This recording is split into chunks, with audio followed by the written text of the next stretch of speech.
With barely any time left and only one chance to win or lose, lacrosse players pull off crazy plays for some of the greatest game winners in history. Over to Moore for the win! Virginia going to championship weekend! And first, the game was tied with 30 seconds left when High Point did the unthinkable. Job winning that 16-10 right now. Here's Meehan up to Maea. They're gonna want the ball late. Backhand in front, backhand shot. They score! A double behind the back is insane, but at number 13, Hopkins pulled out the old hidden ball trick in overtime. And he's been quiet. Here he is, missed all of last season. And he's back 50 deep. He's won it! Joel Tinney wins it for Johns Hopkins in overtime! Bro tricked the entire team, but at number 12, these two teams tried every trick in the book, and nothing worked. No goal from here. 7 overtimes later, no one scored. Whistles, no goal. Catalino zips it. Yankman fires it. Stabbed by Gilman. Into the second minute of the 6th overtime. Making it the longest D1 lacrosse game in history. The bus drivers had to get home to their families. So finally, this happened. 7 OTs. Brian Carroll, he scores! This marathon reaches the finish line. Brian Carroll is the overtime hero.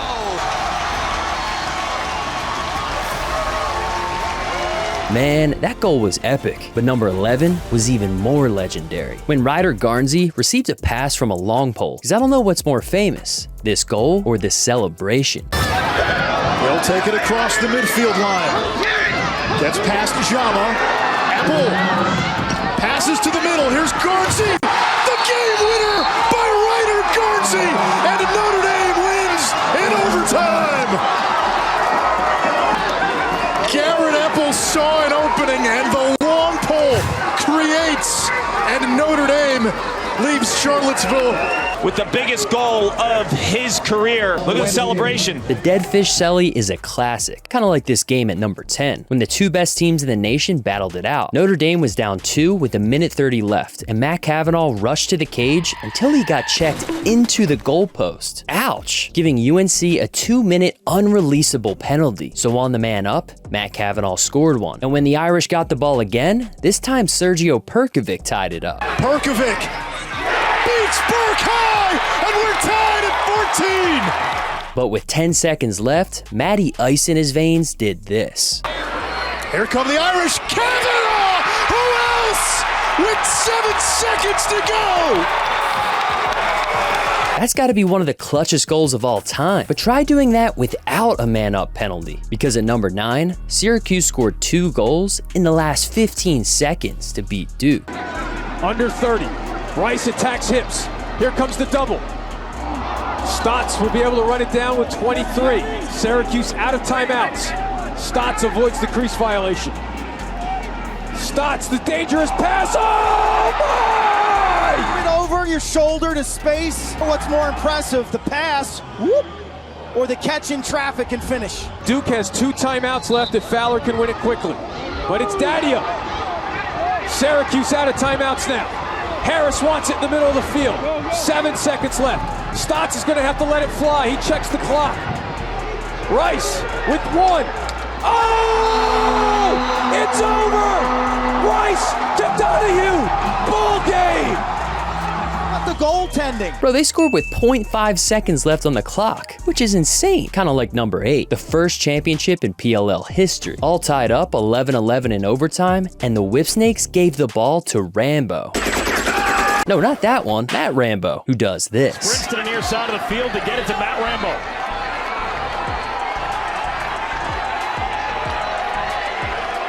Rambo swims on Landis, gets topside, Rambo scores!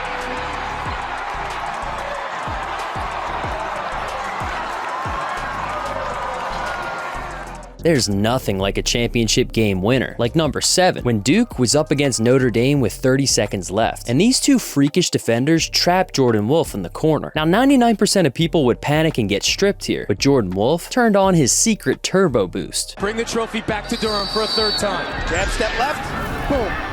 Landis trying to cut him off at the sideline. He Bye-bye. There you go. Dagger. the outside contain. You see how he's got to go cross-handed right there, 43 in blue. 2 steps to the left, the little fake jab step, and then it's just hyperspeed for Jordan Wolf, one of the fastest guys in that 10-yard window. Man, that dude is fast. But you know who else had to work fast? Virginia at number 6, who was down 12-8 in the quarterfinals against Maryland, and with 3 minutes left in the game, went on a wild run, scoring again. Which makes the offense work. Conrad does the work. It's 12-9, 3.5 to go. And again. This might be on Conrad. Yeah, but he's basically having a Herculean effort here, 22 in white. Laviano makes it a 2-goal game. Hang on. And again. 40 seconds on the man up. Conrad coming around the bend. Conrad to the rescue again. He has become a scorer. Until they sniped the crossbar. But guess what? This was called a goal. Against the short stick. Krause! It hits the crossbar. Wow, they're calling it a goal. Are you kidding me? Are you kidding me? Wow! You make the call at home. I think it'll be pretty simple. Are the refs blind? And this was before video replay existed, so they had to play on until overtime, when Michael Krause sent the Terps packing. Here comes Krause against Goalie. Krause over to Moore for the win!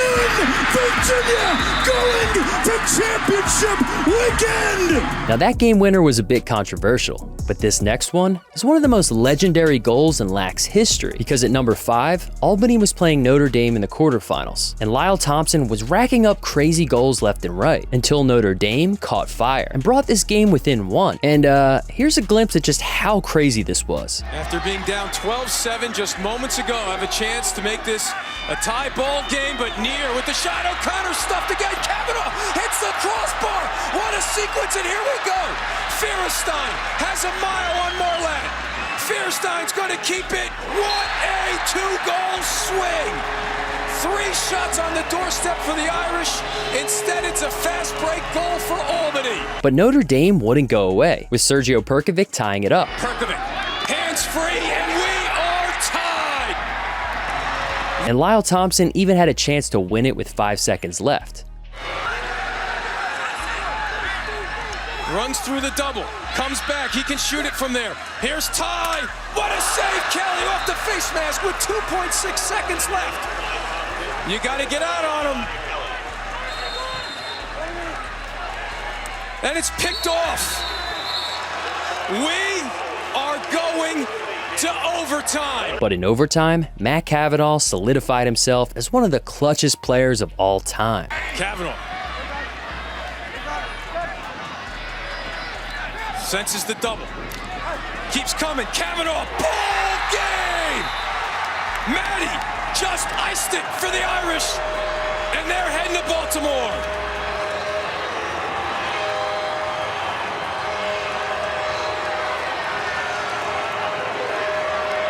Man, hang that clip in the Notre Dame Hall of Fame, because this next one belongs in the Hall of Shame. At number 4, Notre Dame played Duke in the 2010 National Championship, and it was a defensive battle. Tied 5-5 heading into overtime, Duke put long pole CJ Costaville at the faceoff stripe, and the rest is history. The only other players who can move off the whistle are those 2 wings. Everybody else must remain in the boxes.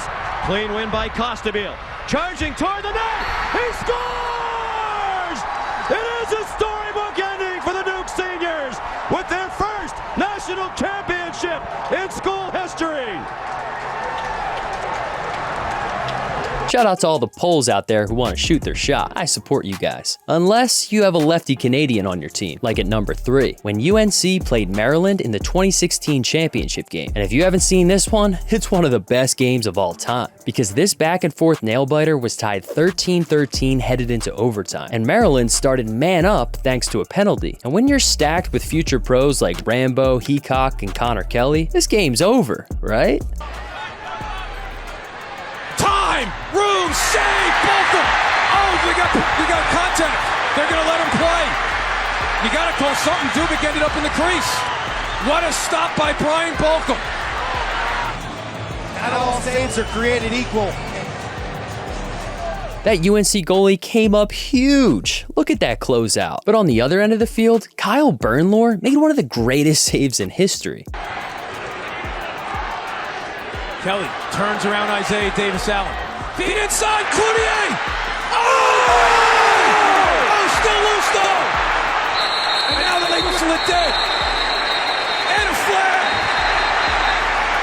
Who lost their composure this time? Don't give up after all these stick fakes. And look at Bernlaw, loses his feet and somehow drives as a left-hander goes across his body. Are you kidding me? Now there's Flying McCarty. through the air, and there's the hit late. Kyle Bernlaw, you are a madman. But in the scuffle, a Maryland player speared another guy with a shaft. So on a man-up opportunity, UNC fed the ball to Chris Cloutier, who called game. Kelly's going to step into it. No. Skip past to Cloutier. It's over!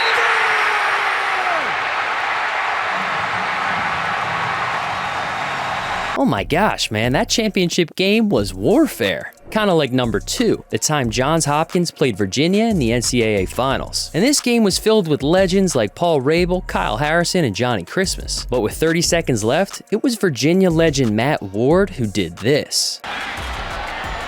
30 seconds. Thompson, left-hand cradle. Against Harrison. Against Kyle Harrison, what a matchup. It's Ward. Can he get free for a shot? Matt Ward. Battling. Pulls a trigger. He scores! With 12 seconds left, Matt Ward does it for Virginia! Wait. You thought this game was over? In playoff lacrosse, it's never over. Has sent his state into a frenzy. Greg Pizer. DeVilliers all over him. Pizer wins it. 7 seconds. Pizer charges. Byrne shoots. He scores! Jake Byrne scores for Hopkins! And after 3 minutes of overtime drama, Paul Rabel carried the ball down the field and found an open teammate. Another big stop. Here's Rabel. Under a minute left. With Poskett chasing him. Paul Rabel, it's unsettled. Benson Irwin scores! He wins the game for Hopkins! The senior has done it! And Johns Hopkins is through to the final! Insanity. Hopkins would go on and beat Duke in the championship thanks to that last-second goal. But guess what? That's nothing compared to number 1, the greatest game winner in lacrosse history. Because this play had a 0% chance of happening. And honestly, I wouldn't believe it's possible. Except, I was at the game. Little Lax Farmer got to witness history. Because in 2009, Cornell played Syracuse in the national championship. And 'Cuse was down by 1 with 18 seconds left. But here's the problem. Cornell had the ball until the impossible happened. It's Moyer. 20 seconds left. Nims all over him. Ball on the ground. Still loose. Can Syracuse get it? Keogh does. 10 seconds left. Here's Abbott. Trying to get loose. In front. Nims has it. He scores! He scores! Gannon Nims scores with 4 seconds left. Can you believe it? The Orange ties it up, 9-9.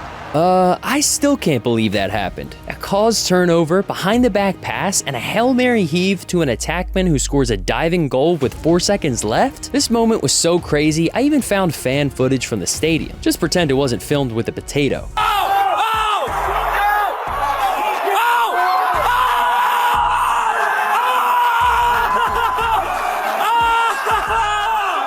And in overtime, Syracuse finished it off with this game winner. Pat Parrott. Hardy winds. Thought about a shot, was hit. Works in front. They score! Cody Jamison has won it! Cody Jamison wins it for Syracuse! It's over! The Orange wins the national championship! And just like that, Syracuse became national champs with the greatest final moments to a lacrosse game I'd ever seen. But the wildest moments I'd ever seen are in this video. And trust me, it'll leave you saying, what the heck was that? Like the time a lacrosse parent cursed off all the referees. A fan walked onto the field and shot the fastest ball in lacrosse history. Or when a pro player literally bit another dude's finger off. All of that's here, so click it, click it, click it.